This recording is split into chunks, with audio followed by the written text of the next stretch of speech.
It's possible. We have the technology, we have the know-how, we have even money. We have to put the money to better use, we have to put the technology to better use. There is no reason why we shouldn't create a participatory world where technologies work for the common good, where our know-how is employed for the common good, and where all people can live with a modicum of dignity and well-being. It's possible, depends on us, it depends on our thinking, depends on the paradigm that we use for our thinking. We have got the possibility to see and realize what is divine in us, and that religion therefore is a continuous growth along this direction, not putting one religion against the other, not one nation against the other, but one nation integrating the another, one religion integrating the other. It is the time to be aware of the aim of human life. We know a plant is growing. In the life of this plant, there is an aim because it is a flowering happens. So it is like that everything in the nature. But as human beings, what is the aim of human life? Human consciousness is growing from one level to the next higher level and from to the next higher level. So it is a continuous process of evolutionary progress. When we grow further, we enter into the noble human plane of consciousness, when we have more awareness, more consciousness and more freedom. And still there is the peak, that is the divine consciousness. So when a human consciousness reaches to divine consciousness, he can be one with the divine awareness, light, knowledge and everything. For that, human consciousness has to grow to the height and bring this light and should be able to spread it.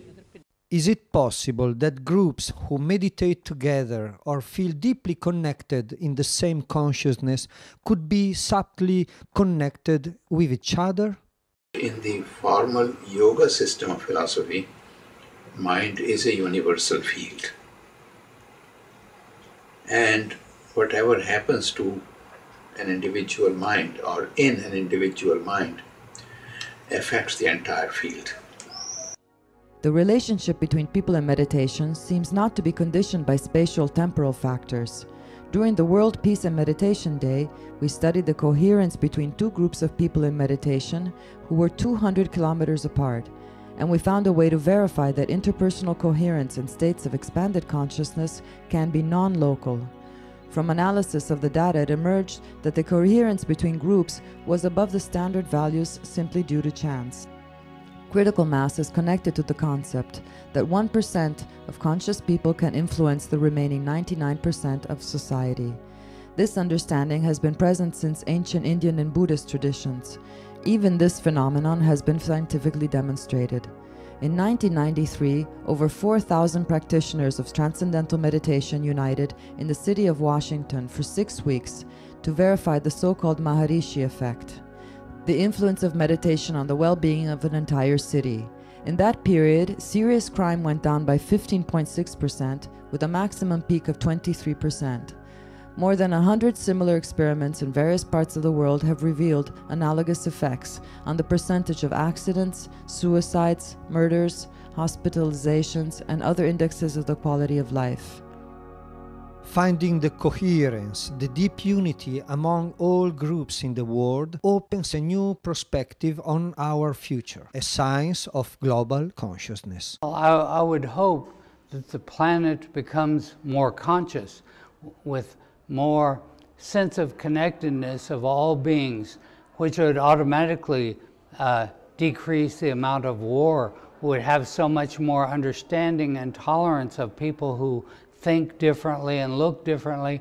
It's an inner transformative process and an outer transformative process. Think about God and enlarge this light and this peace which we feel in meditation to embrace all humanity. The entire humanity is a single unit, as these 5 fingers are a single unit of the hand.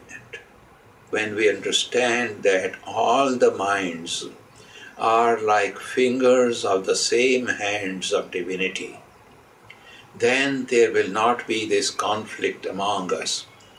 But the first step to stop the conflict among us is to stop the conflicts in our minds.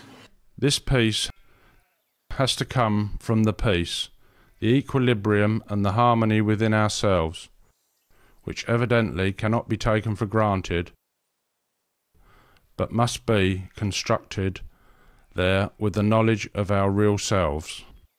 The holistic paradigm in theater can only come through a theater which is works with consciousness,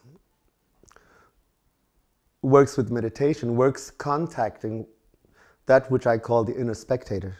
And what happens in a theater where the actors are working, where consciousness is the point, is that there tends to be a melting of the fourth wall, which is the wall which divides the stage or the actors from the audience. This fourth wall tends to melt, and you start to feel this unity where the audience is sharing a very precious moment of consciousness together.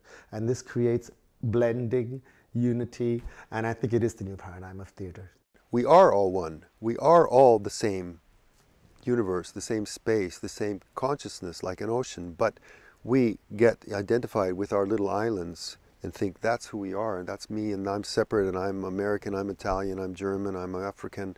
All that is just, you know, surface fluff, bubbles on the top of the ocean, but the ocean is 6 miles deep, and that's what we really are, and we're all connected down there. And so music is a way to just blow away the foam from the top of the sea and dive in.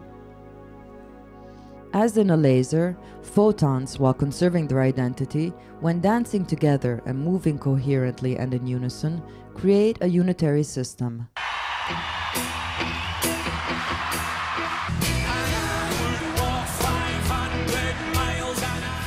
Music has synchronized millions of people everywhere, imparting sense and coherence to the perception of being part of a single unique planet and one single humanity.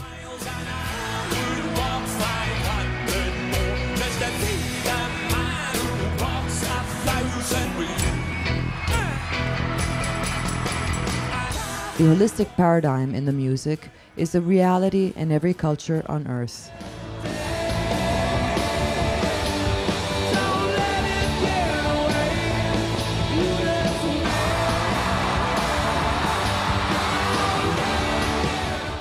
Musical events in favor of Africa, the tsunami, or human rights have multiplied throughout the world.